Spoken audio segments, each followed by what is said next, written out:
sepekan kembali ke hadapan Anda. Pemirsa, DPRD Provinsi Kalimantan Selatan melalui Komisi 4 yang membidangi kesehatan memanggil Badan Narkotika Nasional Kalimantan Selatan terkait temuan liquid rokok elektrik yang mengandung narkotika.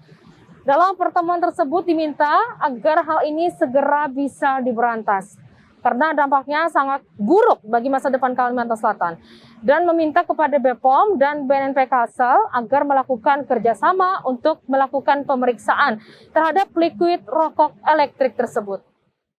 Badan Narkotika Nasional Provinsi Kalimantan Selatan (BNNP Kalsel) belum lama tadi berhasil mendeteksi adanya kandungan narkotika di dalam cairan liquid PAVE. Hal itu terbukti setelah dilakukan pemeriksaan di lab BNNP Pusat yang ternyata mengandung THC atau ekstrak daun ganja. Menyusul adanya temuan narkotika tersebut, DPRD Provinsi Kalimantan Selatan melalui Komisi 4 membidangi kesehatan mengundang BNNP Kalsel, Bea Cukai, dan Dinas Kesehatan untuk berdialog bagaimana agar kejadian ini tidak terulang di Kalimantan Selatan.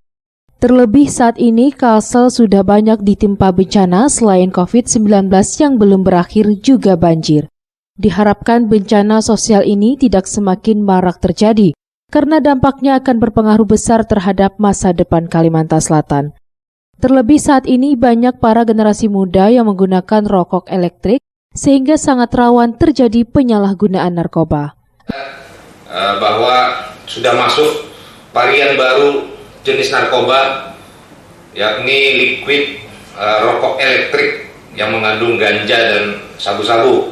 Wah, ini luar biasa kalau tidak cepat-cepat kita tanggulangi, karena kita melihat marak sekali anak-anak muda kita menggunakan rokok elektrik ini. Nah, apalagi masuknya alhamdulillah bisa dicegah oleh teman-teman dari Bea Cukai. Ini tentu saja harus kita tindak lanjuti. Bukan hanya sebatas dari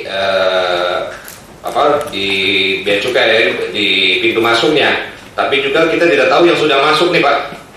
Ini kalau ini kemarin sudah ditemukan, pasti sudah banyak yang lewat gitu kan.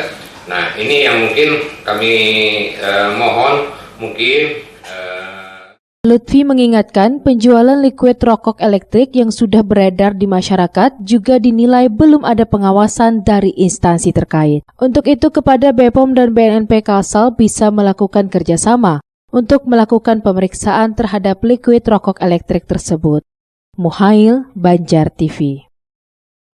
Pemirsa, sejak diawalinya program vaksin COVID-19 oleh Presiden Joko Widodo bulan lalu, saat ini ada 12.055 sasaran dari 27.000 sasaran di Kalsel telah menerima vaksin tahap pertama. Jumlah ini didominasi para tenaga kesehatan.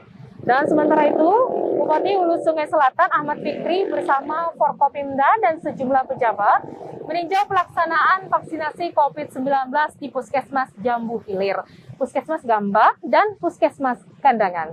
Kami hadirkan informasinya untuk Anda.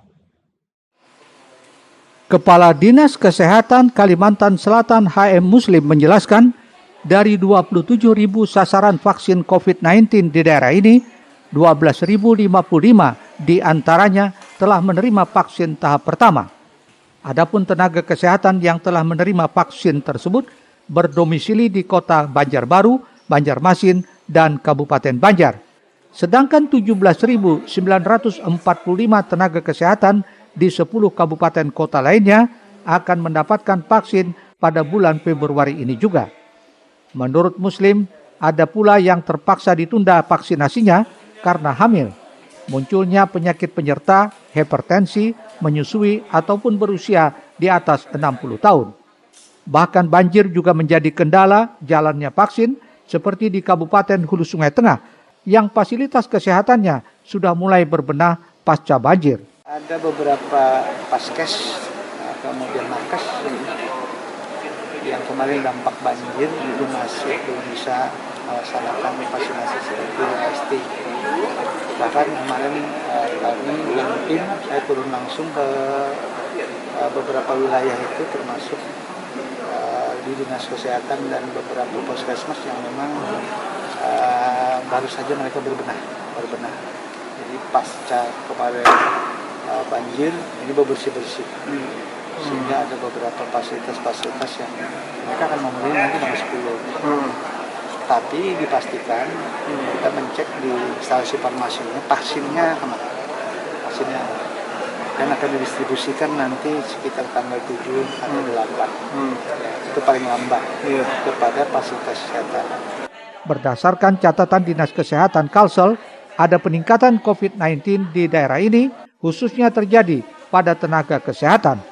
Sementara klaster keluarga dan kegiatan sosial masyarakat masih mendominasi penyebaran COVID-19 Kalimantan Selatan. Ahmad Ramadhani, Banjar TV.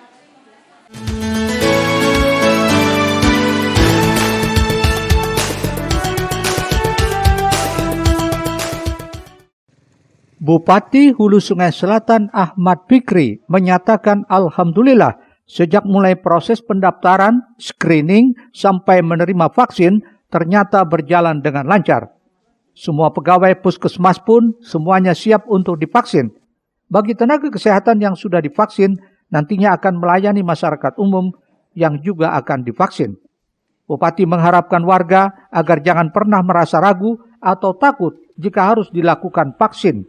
Karena selain sudah terjamin dari segi kesehatan, juga sudah dinyatakan suci dan halal oleh Majelis Ulama Indonesia. Tapi intinya mereka sudah siap untuk divaksin. Dan 2 hari ini Mukadisnya berjatah 2 hari, mudah-mudahan bisa selesai. Nanti kalau 2 hari berwaktu tidak selesai, yang mungkin perlu ada pengobatan dan lain-lain, dan lagi gilirannya akan divaksin lagi ya. Jadi mudah-mudahan lah ini 3 puskesmas memberikan gambaran, semua puskesmas juga bisa berjalan dengan lancar, kecuali Loksado yang belum ya. Yang lainnya hari serentak melaksanakan vaksin ya. Kalau nakes sudah ya mudah-mudahan nanti nakes akan melayani masyarakat umum yang akan divaksin pada gilirannya. Dengan adanya vaksinasi ini diharapkan bisa memutus mata rantai penyebaran virus COVID-19. Mudah-mudahan kalau semua masyarakat divaksin, berarti daya tahan tubuh masyarakat sudah lebih kuat dibandingkan sebelum divaksin. Diingatkannya pula, meskipun sudah divaksin, harus tetap mematuhi protokol kesehatan, yakni memakai masker, menjaga jarak, mencuci tangan, dan tidak berkerumun. Abdiansyah Kandangan untuk Banjar TV. Pemirsa, kita ke informasi lainnya. PMI Kota Banjarmasin terus bergerak kumpulkan darah plasma konvalesen. Salah satunya bekerja sama dengan Satgas BUMN Kalsel. Sementara itu, untuk memenuhi kebutuhan plasma konvalesen yang diperlukan di berbagai rumah sakit untuk pasien COVID-19, PMI Kota Banjarmasin terus jalin kerjasama dan membuat proposal bantuan, termasuk kepada seluruh BUMN yang ada di Kalimantan Selatan, termasuk di Kota Banjarmasin. Palang Merah Indonesia Kota Banjarmasin terus bergerak mengumpulkan darah plasma convalescent untuk terapi kesembuhan bagi pasien positif COVID-19. Menurut Kepala Unit Donor Darah UDD PMI Kota Banjarmasin, Dr. Aulia Ramadan Supit, saat berada di gedung DPRD Banjarmasin menyebutkan pihaknya terus mencari pendonor darah plasma convalescent sebanyak-banyaknya untuk kebutuhan rumah sakit rujukan bagi pasien COVID-19. Saat ini pihaknya terbantu dengan adanya gerakan Satgas Badan Usaha Milik Negara BUMN Provinsi Kalimantan Selatan yang melaksanakan aksi donor nasional terapi plasma convalescent dari BUMN untuk Indonesia. Sekarang BUMN yang ada di Kalimantan Selatan khususnya itu mengerahkan karyawannya yang pernah positif COVID ke kami. Yang paling banyak ini dari PLN, kemudian dari bank-bank, Mandiri, BRI juga ini ada.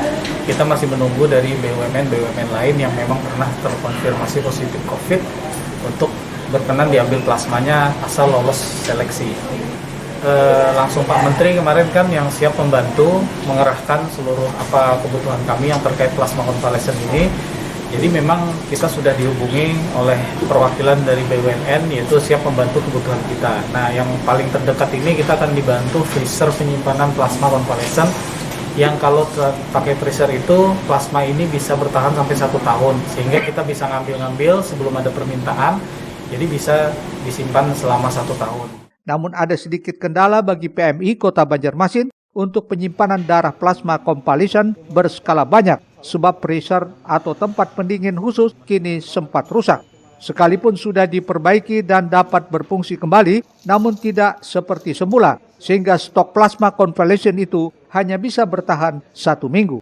Saat ini pihaknya terus mengajukan bantuan ke pemerintah pusat untuk bantuan pressure khusus yang bisa bertahan sampai 1 tahun.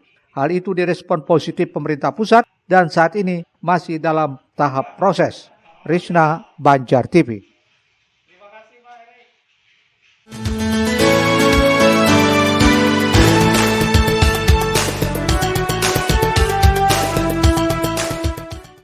Guna menjaga kebutuhan darah hingga PMI Kota Banjarmasin pun membuat proposal bantuan, salah satunya diserahkan kepada Satgas BUMN. Hal ini dilakukan untuk memenuhi permintaan berbagai rumah sakit di Kalimantan. Apalagi kebetulan ODD PMI Kota Banjarmasin satu-satunya di Kalimantan yang sudah memproduksi plasma konvalesen, sedangkan PMI Balikpapan Kalimantan Timur baru sedang menyiapkan. Nah, antisipasi kami adalah karena kan di Kalimantan itu baru PMI Kota Banjarmasin yang bisa memproduksi ini, sedangkan Balikpapan masih persiapan. Nah, jadi otomatis kayak kemarin ada permintaan dari Sampit dan Pangkalanbun, kita kan tidak bisa kirim karena kalau dikirim harus dibukukan dulu. Alat kita kan freezer kita sudah rusak karena itu freezer khusus minus 30 sampai 40 derajat. Jadi itu yang dibantu, nanti kelengkapan alat lainnya juga siap dibantu oleh BUMN. Bahkan kemarin ada permintaan dari Sampit Kalimantan Tengah untuk plasma konvalesen ini. Terpaksa tidak bisa dipenuhi karena dikirimnya harus dalam keadaan beku. Sementara pressure yang tersedia di PMI Kota Banjarmasin tidak bisa membuatnya demikian. Aulia mengungkapkan pencarian pendonor darah plasma konvalesen tidaklah gampang, sebab ada syarat-syarat tersendiri untuk orang yang memang sudah pernah terkonfirmasi positif COVID-19 hingga bisa sembuh. Semua proses harus teliti dan melaksanakan berbagai tahapan agar hasilnya memang berkualitas. Risna, Banjar TV. Pemirsa, demikianlah kebersamaan kita dalam Lintas Bandung sepekan kali ini. Dan nantikan rangkaian berita terpilih lainnya minggu depan hanya di Banjar TV. Akhir kata, saya Lina Stalina undur diri dari hadapan Anda. Selamat menikmati hari libur. Terima kasih. Assalamualaikum warahmatullahi wabarakatuh.